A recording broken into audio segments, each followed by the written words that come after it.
my gosh, it's gone. Selfie? Good Time Theater. Anybody besides my main man? Remember what was here before? The Good Time Theater.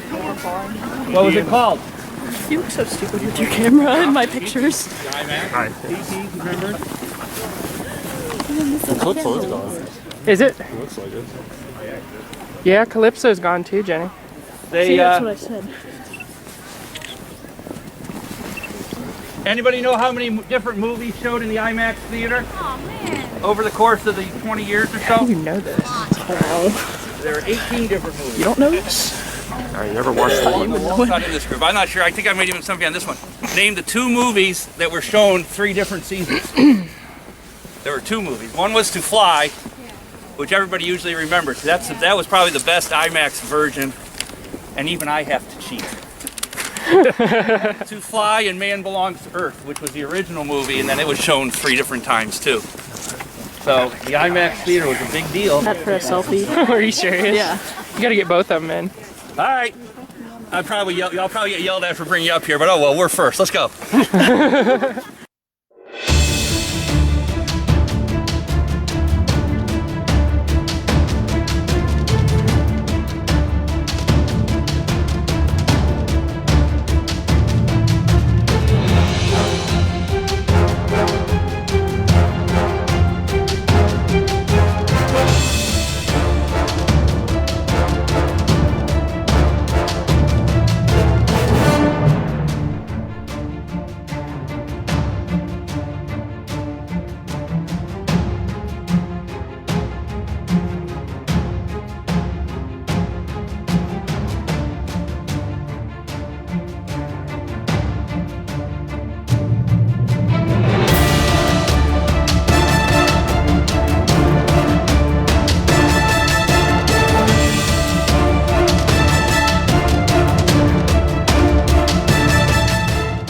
Stroll, Millennium Force, the Frontier Trail. Again, don't get too far in front or behind. We'll just move a very leisurely pace back to Frontier Town because technically our presentation in P&D is at 10:30. We'll probably get there a little bit early. Hopefully they'll be ready. So let's walk on up the trail and ask questions or whatever. If you go back that way, feel free. Try and go. Anybody know when the Frontier Trail opened? 1971. Bingo. There were 2 ways to get back. When did Frontier Town open? Ooh, 60. Frontier Town. I don't know that 63. 1968. And how could you get to Frontier Town? Skyride train. Frontier Lift, which is over here, and the station is still in Frontier Town, and then the train was back a little further up the Midway than where it is now. Frontier station still in. one. Yeah. It's different, and mine ride wasn't there the first season. Frontier Town. Let's head up the trail. Uh-huh. I want to get toward the front. I want to go to Millie. Wait, go. Yeah.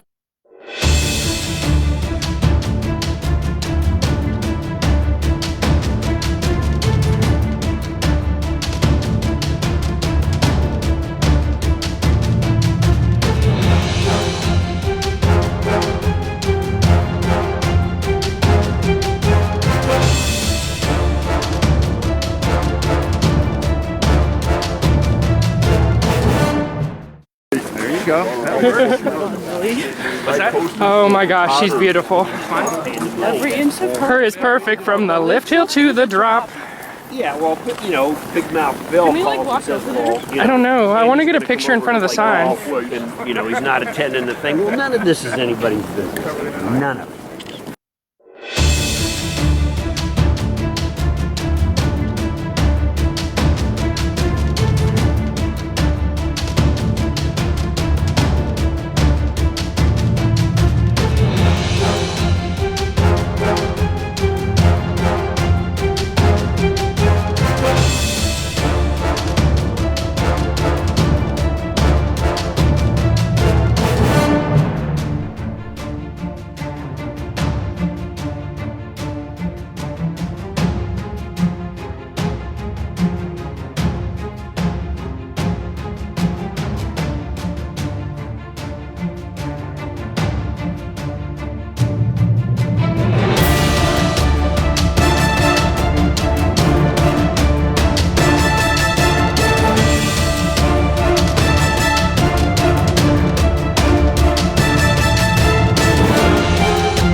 say that, but that's okay.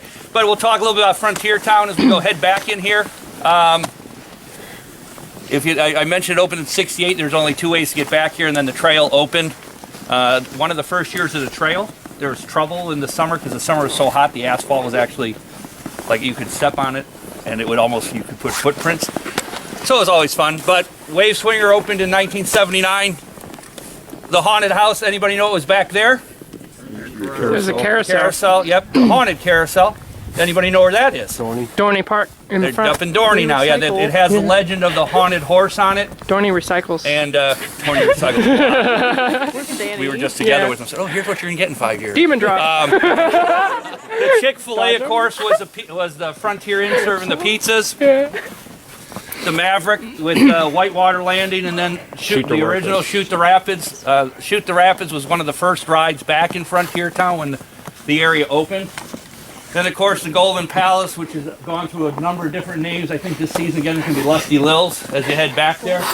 As we head in, feel free, stay. We're going to stay on this side, Antique Cars, go down between Antique Cars and Town Hall, but feel free to take some shots. They're asking us not to head up toward Maverick because they didn't have a chance to really plow up there. Like, we can really tell the difference, but we'll stroll through there. Anybody has any questions, feel free to shout them out or ask as we're walking through. Again, Scotty, you okay back there? Everybody turn around and wave to Scotty.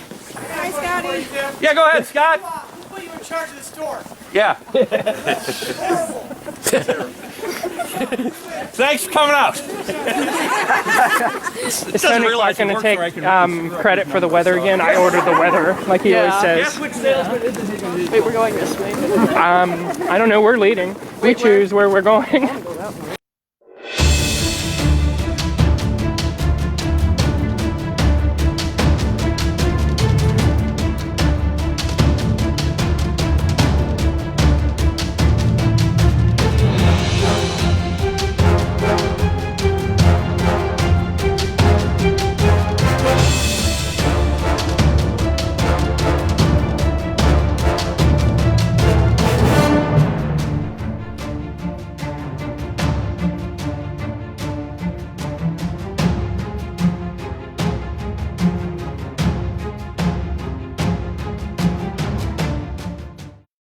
In Tim we trust.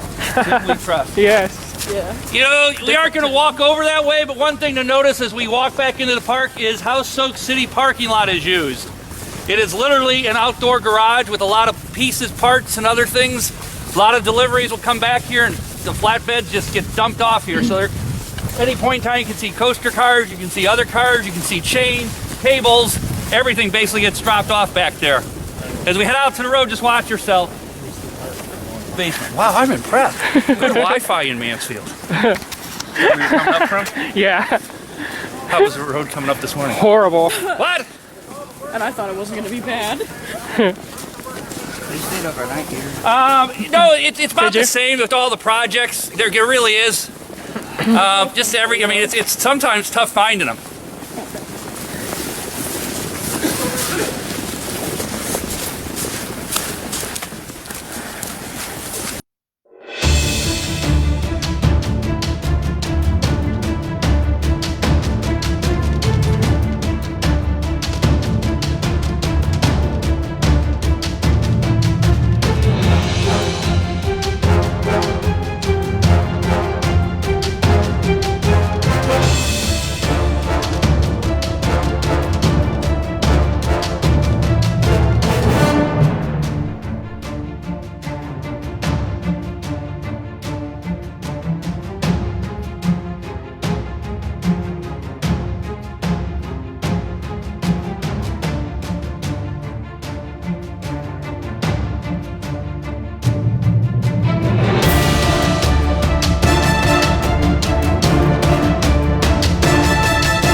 Away in every nook and cranny, and then when we do some building, as Jason mentioned up front, where the sweet spot is, that is storage. Well, guess what? We're losing. Yeah, it could be only 500 square yards of storage or something, but that's a lot. I mean, we stack stuff in every little nook and cranny, so it's kind of a funny little game. And you watch the stuff because it is fun in March or August if you're out here. Watch some of the company vehicles going back and forth up over the causeway. A lot of that will have the Halloween stuff coming up or coming out from behind the scenes. So it's kind of a funny little game of storage. So and then as we move stuff around, you'll see this sort of thing go into place. Like last year with the whole Midway, I mean, this was other stuff, and it's just trying to get it the whole guest feel. So there's areas of the park, not just, well, there's a ride. And some of that's Matt's touch, Matt Weeman. I don't know if you've ever heard him speak. You get a chance, he's worth listening to. Definitely. Ready? So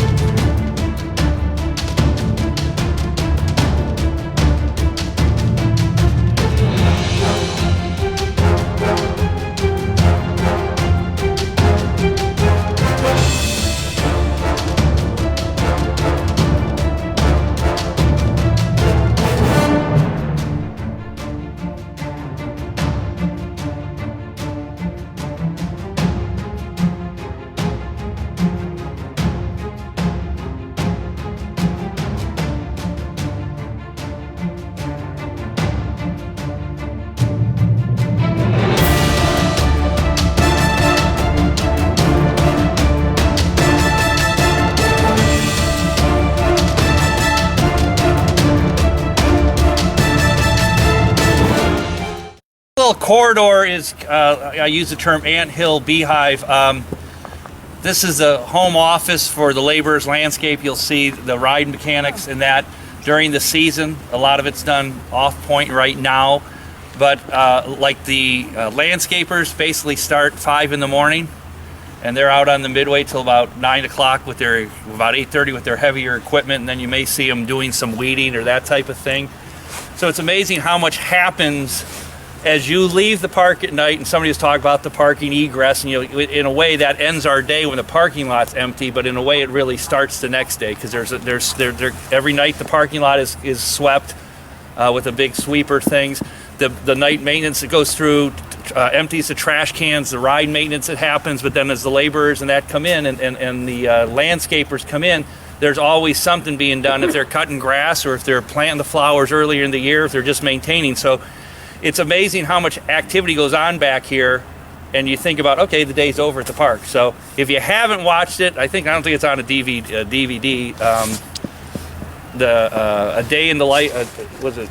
Walt, help me. Is it One Day in the Life of the World's Greatest Amusement Park? The 24 hours cycle. It's pretty cool to see, because it does show most behind the scenes stuff that you don't normally see, and you almost take for granted. You don't even think about.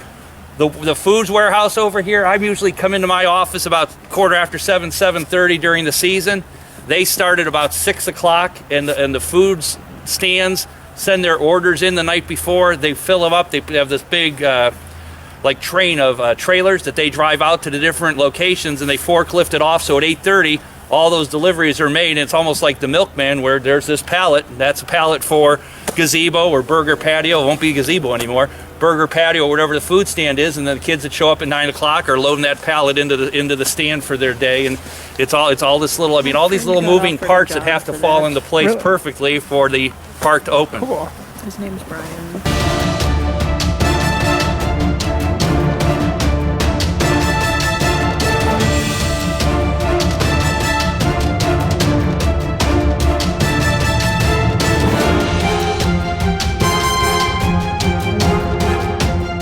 This is neat, and I don't know how many people know the whole story, but we were talking back on Gemini Midway. I talked about ride relocation and making maximum use of space, even as you look over here when Don was moved and that sort of thing. This building is probably one of the best examples. This building is one of the oldest buildings on the peninsula. I'm going to date it about circa 1910. It was the finance building and accounting for years and years and years. The new corporate building was built. That was moved over there. There's discussion about tearing this building down, just raising it. And instead, of course, those of you who've been here for Halloween weekends, Erie Estates. No, Beckley, whatever, Beckley Banquet, Erie Estates. Yes, don't remind me. The upstairs is all storage. A lot of Live E stuff is up there. Luminosity, the lighting, and that sort of thing, so maximum use. But it's a unique way to take that building. And if you've been on one of the tours where we've had John Taylor speak, who does most of the design and artwork inside the park, and he's kind of the godfather of Halloween and the Halloween events with all our haunted houses. It's fun to see what he did in that room. and go into that building, because when I was working here full time again, it was the accounting office, and you'd walk in and that's where our director of accounting sat. Now it's where the piano is, or whatever. You go through that building. It's a unique way to see the way the building was chopped up and re-engineered. And if you're a real old timer, see my gray hair, there's some props in there from the original Western Cruise, not Paddle Wheel Excursion, which was a small version, but from the original Western Cruise when it ran around the island where Iron Dragon was. There's some props in there, and so it's neat to see some of the stuff. Cedar Point never really throws anything out, just repurposes. Yeah.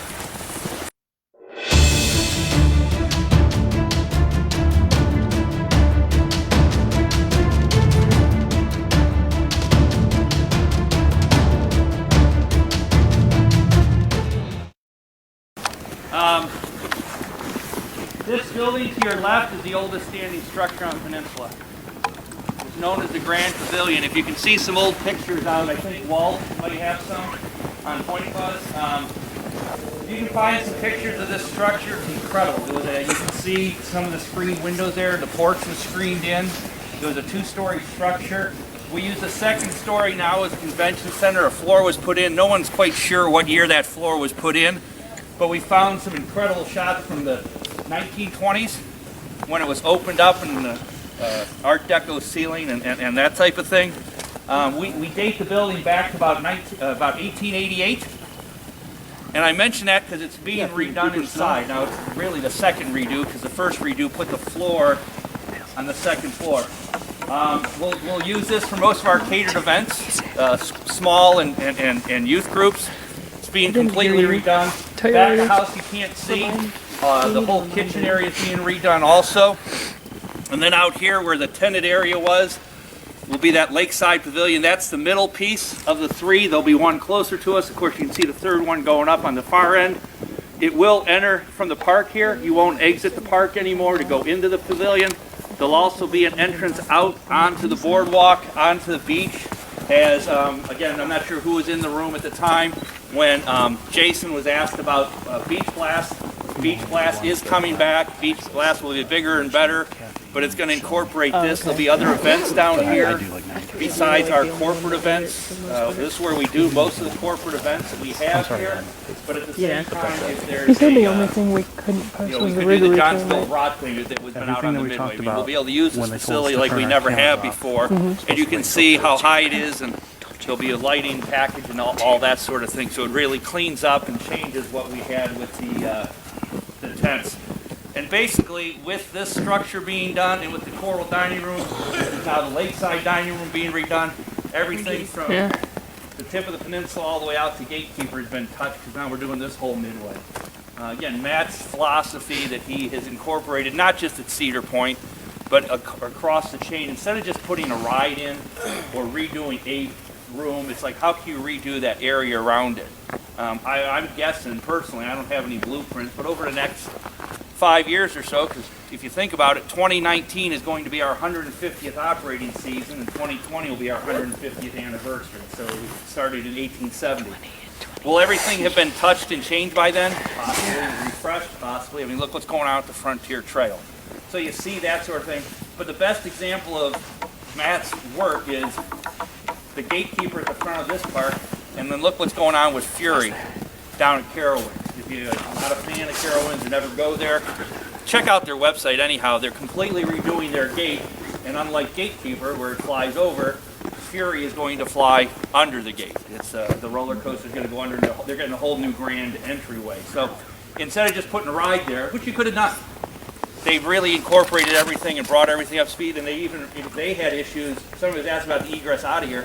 Carowinds had issues getting into the park. The way you had to go in, you had to do this sharp, about a 90-degree turn to get to the toll booths and into the parking lot. Well, that's been changed and spread out, and it just makes the flow in and out of the park so much better for the guests and the guest experience.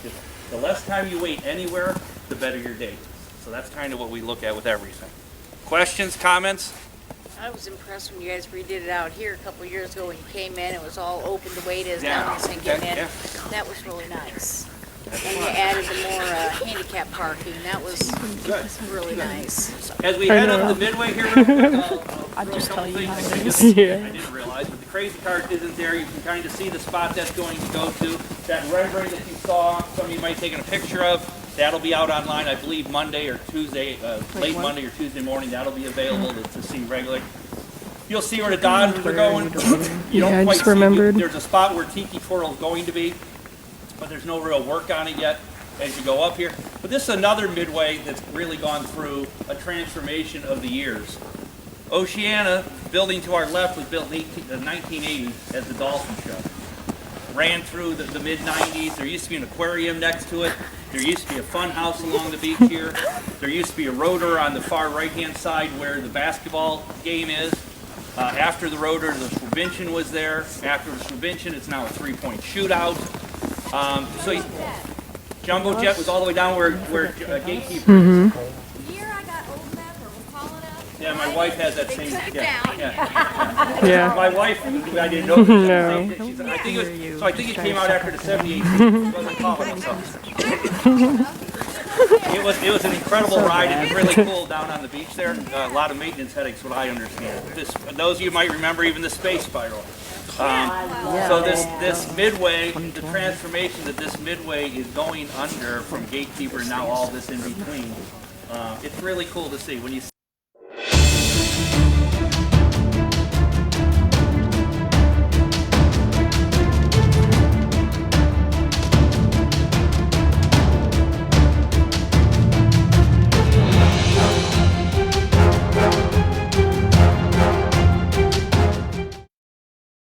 Going to go in there.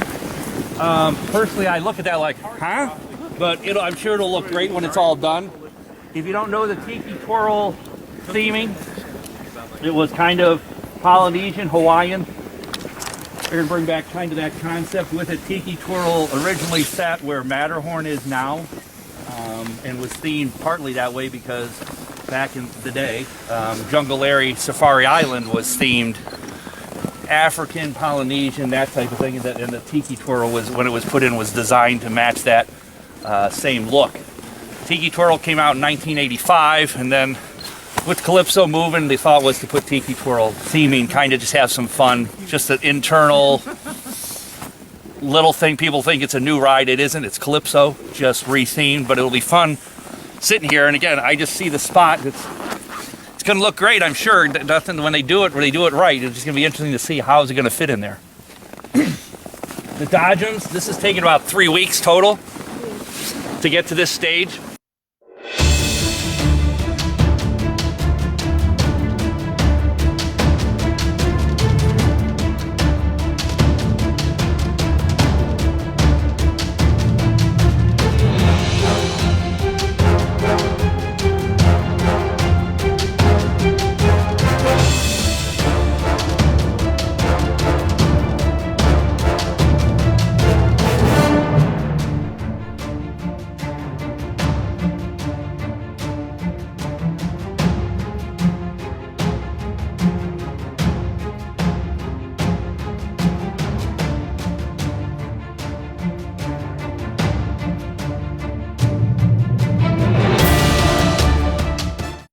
Everybody, how's the weather out there? Bad. We get the worst weather here because we're just, we're on a peninsula. We're surrounded by the lake, bay, and wind just blows right through. You hear the cables on the wind seeker banging all over, and we'll have wind chills. So it'd be like 10-degree difference from Castaway to here on some days with that wind blowing over the lake. Anyway, my name is Eric Lapp. I'm the rides manager here at Cedar Point. This is Zach Resch. He's the foreman in charge of all the rides in this shop. To give you a little tour, we have the paint shop over here, which is kind of our auto body shop and paint shop. We paint paint chassis in there after we do repairs, or we'll take off a lot of paint in the winter with like a wire brush to check the welds and that kind of thing. So we'll always be painting chassis. It's actually our weld shop over here. There's a tool crib when you walked in on your right.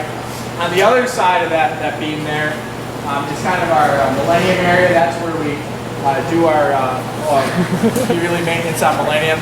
This time of year is our overhaul time.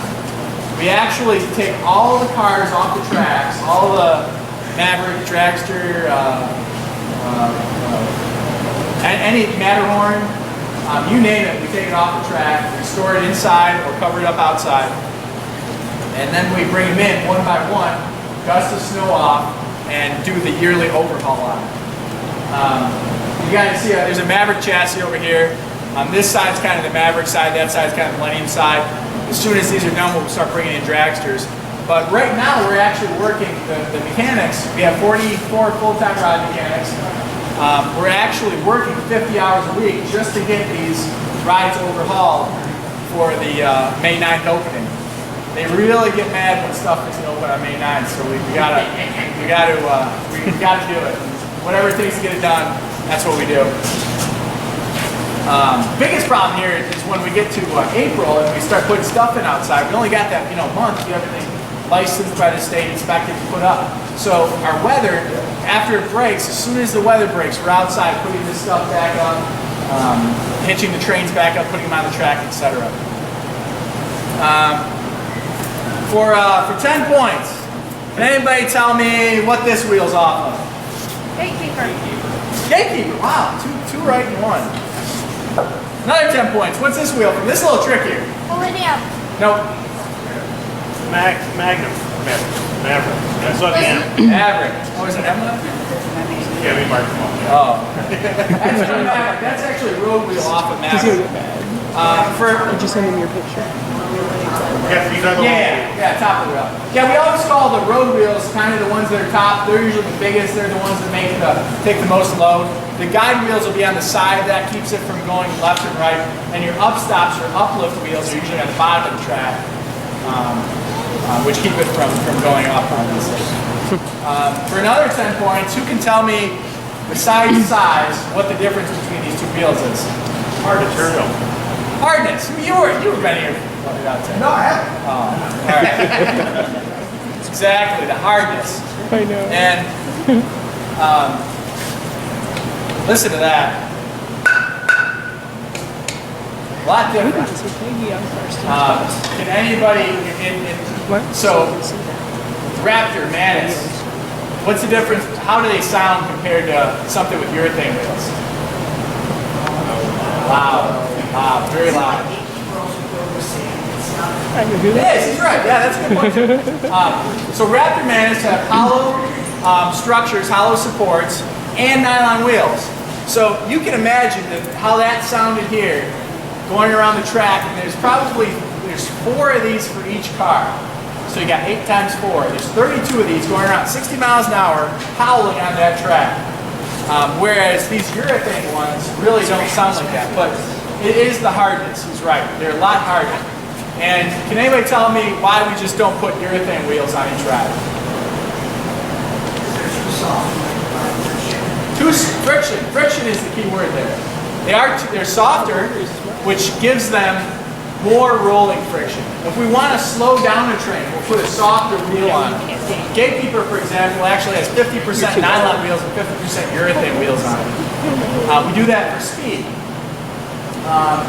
We need to make sure that in the morning, in hollow weekends, you come here at the end of, middle October, end of October, it's 40 degrees out, right? Cold. We got to make sure that gets around the track. So we'll put water dummies in them to get some more momentum in the train. But without those harder wheels, it will actually slow it down too much. So there's a fine balance on some of our rides as to what wheels we put on there. Yes? Do wheels actually warm up during the day at all? He asked if wheels warm up during the day. I think that's very true. Wheels warm up, bearings warm up. You know, the first time around in the morning is probably the worst. When the bearings are cold, the grease is cold, the wheels are cold, the track is cold. Maybe he should be here today. But that'll slow down the ride a lot. If you ever look at a ride in the morning, like you ever ride Raptor or Gatekeeper, when it's very cold out or there's few people on the trains, you won't feel it trim when it comes through the brake run. When it comes through the brake run in the middle of the course, the mid-course brake run. Whereas on a 90-degree day in the middle of summer, the train's completely loaded, you'll actually feel it slow down some to take some speed off when it's going through the brake run. It does that on Manus, Gatekeeper, Raptor, and some other rides. But Moving on, another 20 points. Who can tell me what this is?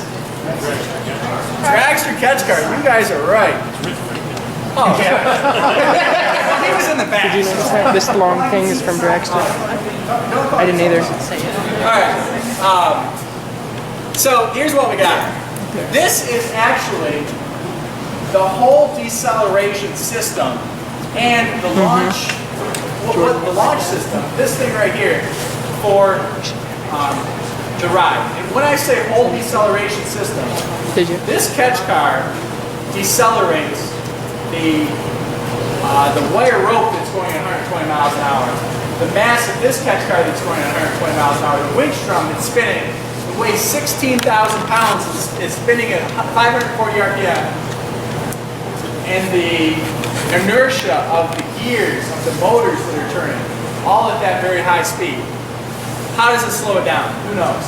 How does this slow that down? Magnetic brakes. Magnetic brakes. Magnetic brakes is the key to a lot of our coasters here. Inside this catch car, it's completely full of magnets.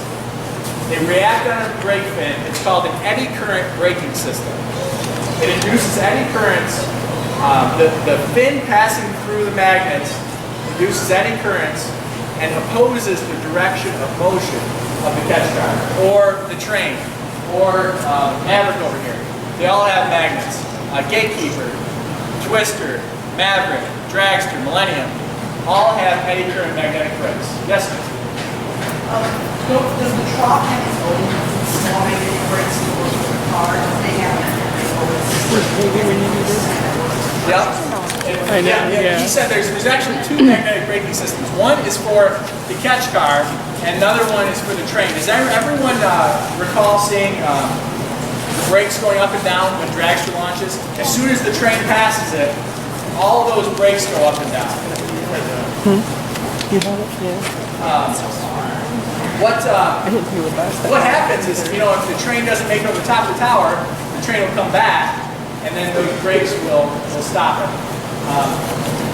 So that's also what stops this. And I got a little demonstration over here. Who is the strongest guy in this room? Not me. Raise your hand. Not me. Can I get back here? You can move this way. Come on, you need a volunteer. All right, I need a volunteer. There you go. Come on out. Brad, you should have done it. Yeah, right. All right. So, now come on back here. All right, here's what I have. This is the bottom side of a dragster car, right? These magnets here are actually what slow down the train. You can see that there's only about a 3/4 of an inch gap between the magnets. It's very close. When you start making that gap bigger, what happens is it reduces the effectiveness. So the closer they are, the more effective the brakes are. And that also creates another problem, which is that the trains have to be aligned very precisely. That fin goes down the middle of this. There's only a 1/4 inch on the right or left. So that train's going past and through these fins at 120 miles an hour, right? So you're a pretty strong guy, right? Yeah. All right, try pulling this out. Okay. There you go, I got a little, I don't want you to get dirty there, so try pulling that. Just go ahead and yank it right out. Pull it straight out. Come on, you can do it. Come on. Oh, yeah. Pull it straight. So stop. So you were pulling really hard, right? Yeah. So you can see how hard it was for him. Thank you very much, by the way. Round of applause. Right.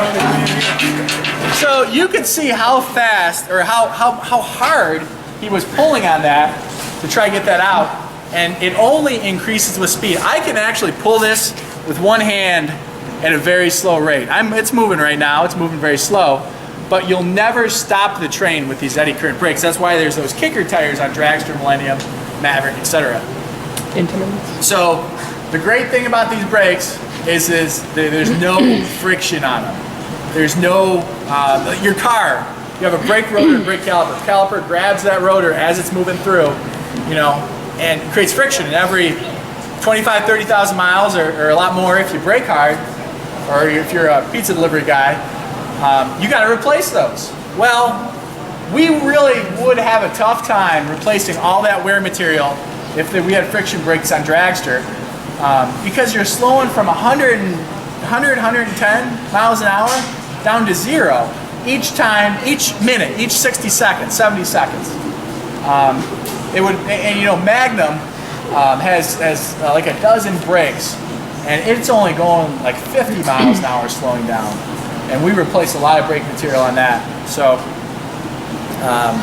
it's really a good, great system for our industry because we know how heavy the train is, how fast we want to slow down. It's very calculated. Catch car, so that's the actual car for dragster. Is this the piece that we see running down the track after the car's gone up? Or? Yeah, he said, where is this on the ride, basically? And this is in the trough. It's underneath your seat, basically, underneath your seat in the track, on the trough. What happens is this wire rope here, this is a piece of 24 millimeter wire rope, and this, along with its buddy on the other side, two of them, are what pull the catch car down the track. It winds up on a winch drum. This stays in the track. The train chassis comes and parks over this.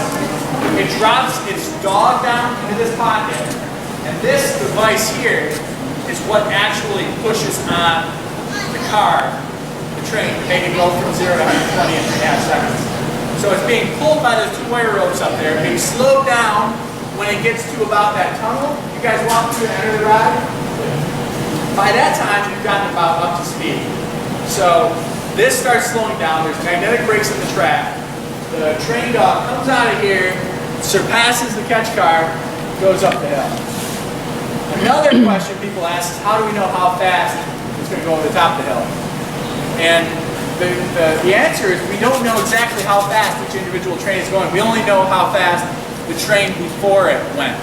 So if it's real hot out and there's not a lot of wind and there's lower friction, we'll launch it at a slower speed than we will if it's real cold out and a lot of friction.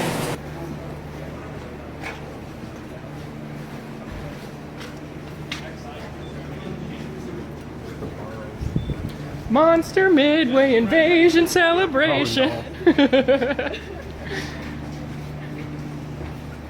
I should take selfies with these. Hey, that's the thing in front where you get pictures with, isn't it? Yeah.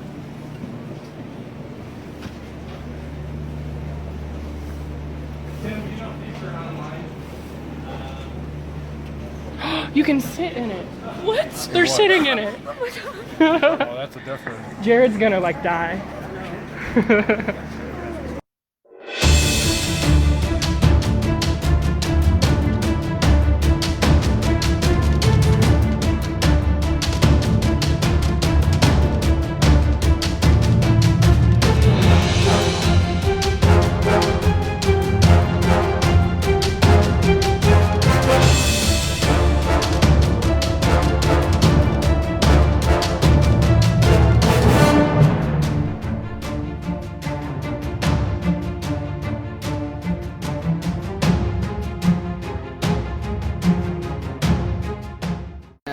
You guys go ahead and head out to the buses once you're done, please.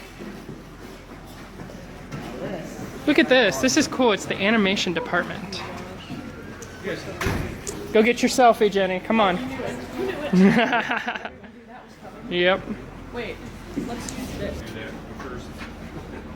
Yeah.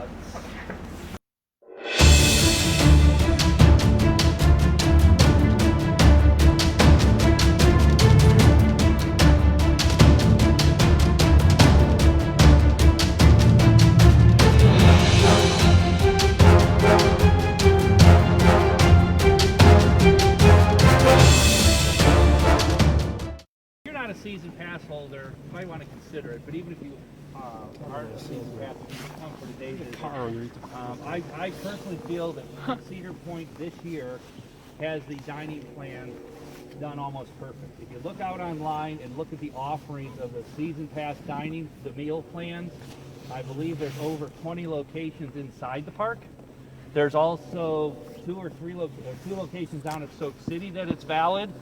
If you're a Platinum Pass holder and have the dining plan, it's now transferable as you visit sister parks. As a father, my kids are both in their 20s. I wish that program existed when I wasn't working here and we were coming up with season passes, because I know it gets expensive. But something you'll see, and you didn't really, I said his name when we were at that lunch, Chris. is the new vice president of food and beverage here at the park, and him and his team are now responsible for all restaurants, any restaurant, any food service on the whole peninsula, from Quaker Steak and Lube all the way back to Breakwater, all the resort foods, everything falls under Chris and his team. And he has basically rebuilt that whole infrastructure of the food. So I think you're going to see a noticeable improvement. It's been kind of a corporate mandate over the last 2 years to improve the quality of the food. They're trying to watch pricing as best we can, but we are a for-profit business. But I think there's some give and take too. I mean, the season, I do feel the dining plan personally is one of the best values that we offer, and it is worth looking into. And again, even if you're just a day visit, you can buy the all-day dining plan, and I think you can eat 3 or 4 times with that one. Season pass dining plan, I believe it's twice a day. I apologize, I don't know the exact specifics, but the menu offerings, when I saw that just recently, and I think it's out online now, it's like just anywhere in the park. It's not just 2 or 3 locations anymore. And I know as we go past Johnny Rockets, that's what made me think about it, and Midway Market, don't quote me, don't put this on selfie stick, but they are looking at, because I know last year the Midway Market was on the dining plan, then it was off the dining plan, then it was on, then it was off. What they're looking at is some of those locations like that, where, okay, you have the dining plan, okay, you can there, and maybe it's only $5 upcharge to use it at that location that day. So they're trying to make it as usable and as guest friendly as possible. So if you have it, keep providing us feedback. If you try it and you don't like it, let us know. I mean, there's a lot of opportunity. If you try it and you like it, let us know. That sort of thing. So from that standpoint, that's my sales pitch on the dining plan. But I do think it's one of the best values we've got going for us. You get a large amount of food for your buck, Yeah, too. well, It's not you go in there and you get a small burger and a little bit of fries. No, you get a huge meal. Anybody have any other questions? Another housekeeping item? You should have that ticket from the start, that blue ticket. On the bottom of it, there's a little stuff. There's some going away presents when we get up to the front. I appreciate having you with me today. I know it's kind of funny timing and we had to juggle around the meal. We got there. I apologize for the ride maintenance spot, but I hope other than that everything was up to your par and was worth your donation to Give Kids the World and donation of your time. And I hope if there's any questions you have, you can ask me as we're heading up toward the front. If there's other photos you want to try to get, let me know. If I can get you somewhere, I will.